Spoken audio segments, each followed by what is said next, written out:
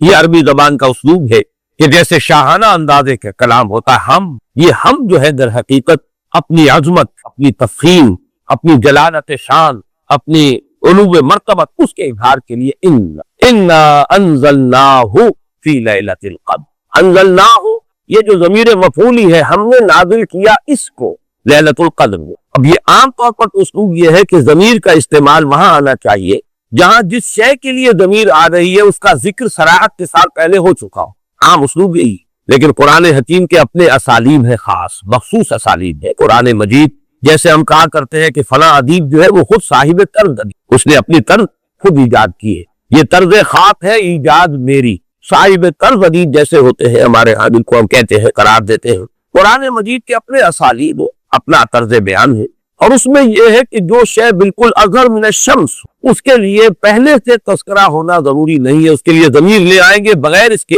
کہ پہلے سے صراحت کے ساتھ اس کے لیے وہ ذکر موجود، اس میں در حقیقت اشارہ یہ ہوتا ہے یہ بالکل سامنے کی بات ہے، اس سے ذکر کی ضرورت ہی نہیں، وہ تو جانی پہچانی بات ہے، یہ تو بالکل مشہور اور معروف حقیقت۔ اسی کی 2 مثالیں ہیں، مثلا یہ کہ سابقہ سورت جو ہے سورۃ العلیٰ، اس میں کہیں ابو جہل کا نام نہیں آیا، لیکن ظاہر بات ہے کہ جب وہ آیات نازل ہوئی ہے اور جب محمد رسول اللہ صلی اللہ علیہ وسلم نے ان کو پڑھ کر سنایا ہوگا تو شاید ہی کوئی شخص مکے والا کہ جو نہ پہچان سکا ہو کہ یہ کس کا ذکر، ارایت الذی ینہا عبدا اذا صلی، ارایت ان کان علی الہدی او امر بالتقوی، ارایت ان کذب وتولی، الم یعلم باللہ یرا۔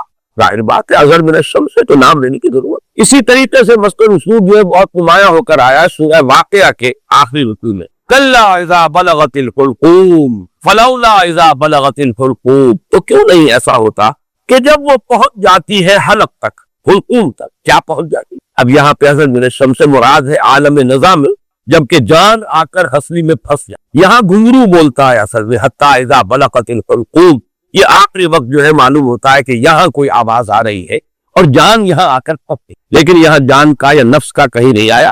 فلولا اذا بلغت الحلقوم وانتم حينئذ تنظرون ونحن اقرب اليه منكم ولكن لا تبصرون فلولا ان كنتم غير مدينين ترجعونها ان كنتم صادقين۔ اب یہاں پر بھی لفظاً کوئی ذکر نہیں ہے کہ کس شے کے لیے یہ لفظ استعمال ہو رہا ہے، لیکن اس کے مشہور و معروف اور اظہر من الشمس ہونے کے اعتبار سے وہ جو عام قاعدہ ہے اس کے خلاف یہاں پر بغیر اس کی صراحت کے تذکرے کے ضمیر کا استعمال ہو گیا۔ انا انزلناہ فی لیلۃ القدر۔ اس میں ایک بات اور نوٹ کیجئے کہ در حقیقت کسی شے کا اس طرح تذکرہ نہ کرنا یہ خود اس کی عظمت کی نہیں، گویا کہ یہاں پر نہ صرف یہ کہ قرآن کے لیے اس ہو کا ضمیر جو ہے اس کی انا انزلناہ ہو، یہ قرآن کے اپنے مخصوص اسلوب کے مطابق آئی ہے، بلکہ اس میں قرآن کی عظمت کی طرف، اس لیے کہ جو صاحب عظمت ہستی ہو اس کا نام نہیں لیا جاتا، بلکہ اس کی طرف آ جناب، آ حضور، یہ الفاظ جو ہے یہ اسی لیے اختیار کیے گئے ہیں اور ایجاد کیے گئے کہ عظیم ہستی صاحب مرتبہ کوئی شخصیت ہے، اس کا نام نہیں لیا جاتا، اس کی طرف اشارے کیے۔ انا انزلناہ، ہم نے اسے نازل فرمایا، معلوم یہ ہوا کہ اس میں عظمت قرآن کی طرف بھی ایک اشارہ کیا جا رہا ہے۔ اس میں عظمت قرآن جو ہے اس کے دو اور اسلوب ہیں جو اس میں سامنے آئے۔ اِنَّا أَنزَلْنَاهُ فِي لَيْلَةٍ، ہم نے خود نازل کیا ہے۔ حالانکہ ہمیں معلوم ہے کہ یہ نزول جو ہوا ہے محمد رسول اللہ صلی اللہ علیہ وسلم پر بواسطہ ملک جبرائیل کے ذریعے سے، فَإِنَّهُ نَزَّلَهُ عَلَىٰ قَلْبِكَ، اس نے نازل کیا اس قرآن کو، اے نبی آپ کے نہیں، نزل بہ الروح الامین علی قلبک، اس کو لے کر نازل ہوئے یا اس کو نازل کیا ہے روح الامین نے۔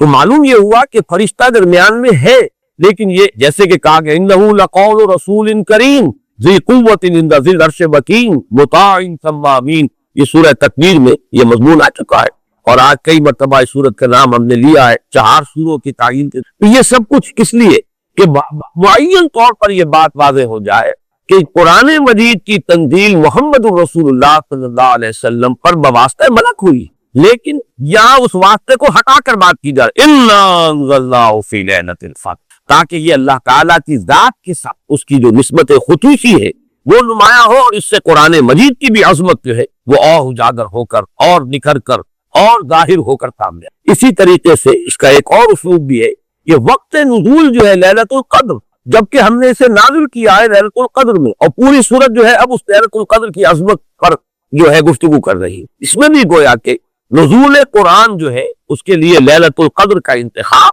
یہ بھی عظمت قرآن کے بیان و اظہار کا ایک اِنَّا أَنزَلْنَاهُ فِي لَيْلَةِ الْقَدْرِ۔ اس میں اب تیسری بحث جو ہماری ہے وہ یہ ہے کہ انزال اور تنزیل کا فرق۔ یہ بارہ میں عرض کر چکا ہوں کہ باب افعال سے مصدر آئے اور پھر باب تنزیل سے اسی مادے سے اگر مصدر آئے ان میں فرق کیا ہو۔ باب افعال میں کسی کام کا دفعتن کر دے، ایک ہی مرتبہ یک بارگی جسے ہم کہتے ہیں کام کو مکمل کر۔ باب تفعیل میں تدریجن، یہ تدریج خود جو ہے تفعیل کے وزن پر، تدریجن تھوڑا تھوڑا کر کے کسی کام کو بڑے اہتمام کے ساتھ، اس لیے کہ جب اہتمام ہوتا اور جب اس کی خاص توجہ ہوتی ہے تو رفتار کم ہو جائے گی، اور جب کہیں کسی کام کو بس تیزی سے کر دیا جائے تو پھر اتنی توجہ کی ضرورت نہیں ہوتی۔ اس میں مثال جو ہے بہت نمایاں اعلام اور تعلیم۔ اعلام کے معنی خبردار کر دینا، بتا دینا، بتا دیا، اب تمہاری سمجھ میں آیا ہے تو آیا ہے، نہیں آیا تو نہیں آیا، اگر آیا ہے تو ٹھیک ہے، نہیں آیا تو دفع ہو جاؤ۔ ہمارا کام تھا بتا دینا، ہم نے بتا دیا، یہ اعلام، بتا دیا اعلام۔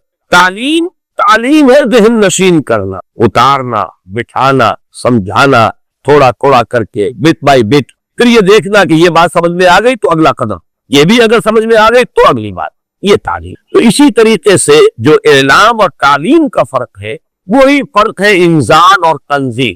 اور یہ الفاظ وہ قرآن مجید میں اگرچہ کہیں کہیں استثناءات ہیں، لیکن آپ کو معلوم ہے کہ یہ تو اصول ہے دنیا میں ہر جگہ پر، ایکسیپشنز پروو دی رول۔ اگر کہیں استثناءات آ جائے تو اس سے قانون جو ہے اور کلیات پوچھتے نہیں ہیں بلکہ اور موقت ہو۔ تو یہ بات نوٹ کر لیجئے کہ استثناءات تو اگرچہ ہیں انزال اور تنزیل کے استعمال میں، لیکن یہ کہ بالعموم یا یوں کہیے کہ قانون کے طور پر، ایک کلیہ کے طور پر انزال کا لفظ آتا ہے قرآن مجید کا نزول یا تو آغاز نزول جو ہوا محمد رسول اللہ صلی اللہ علیہ وسلم پر، یا پورے قرآن کا نازل کیا جانا لوح محفوظ سے سمائے دل، کیونکہ یہ دفعتن ہوا، پورا قرآن ہے تو جو نازل کر دیا۔ یہ دونوں آراء جو ہیں ہمارے ہاں مفسرین کے ہاں موجود ہے۔